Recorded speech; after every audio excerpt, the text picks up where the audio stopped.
கொத்தமல்லி வர, கடலைப்பருப்பு, மிளகாய் வத்தல், வேர்க்கடலை இதை நல்லா இப்போ நம்ம செவக்க வறுத்துக்கலாம்.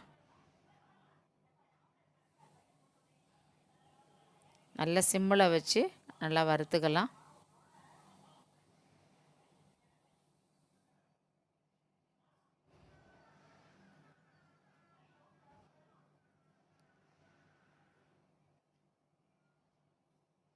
நல்லா செவந்துடுச்சு, ஆஃப் பண்ணிடலாம். இப்போ நான் கடாயில் கொஞ்சம் எண்ணெய் விட்டுக்கிறேன். பட்டை, இலை, கிராம்பு, ஏலக்காய். இப்போ கட் பண்ணி வச்சுருக்கிற வெங்காயம், கடலைப்பருப்பு போட்டுக்கலாம். கடலைப்பருப்பு நல்லா வறுத்த பிறகு கட் பண்ணி வச்சுருக்கிற வெங்காயத்தை போட்டுக்கலாம். இது நல்லா வதக்கிப்போம். இப்போ கொஞ்சம் சால்ட்டு போட்டுக்கலாம்.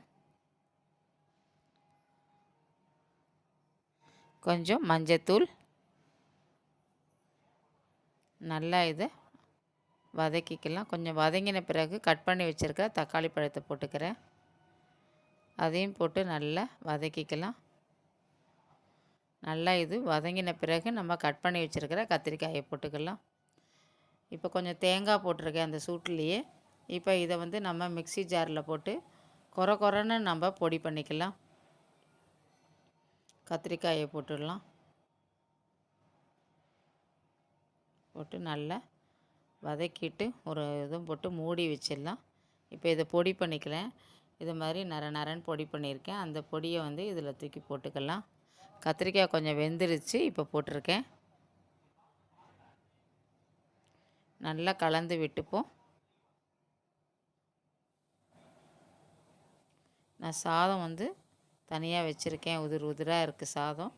அதை எடுத்து இதில் நம்ம ஆட் பண்ணிக்கலாம். கொஞ்சம் கொஞ்சமாக இதில் போட்டு நல்லா இதில் கலந்துப்போம்.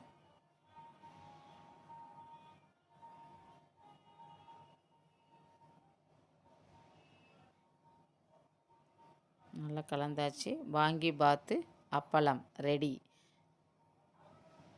Thank you friends.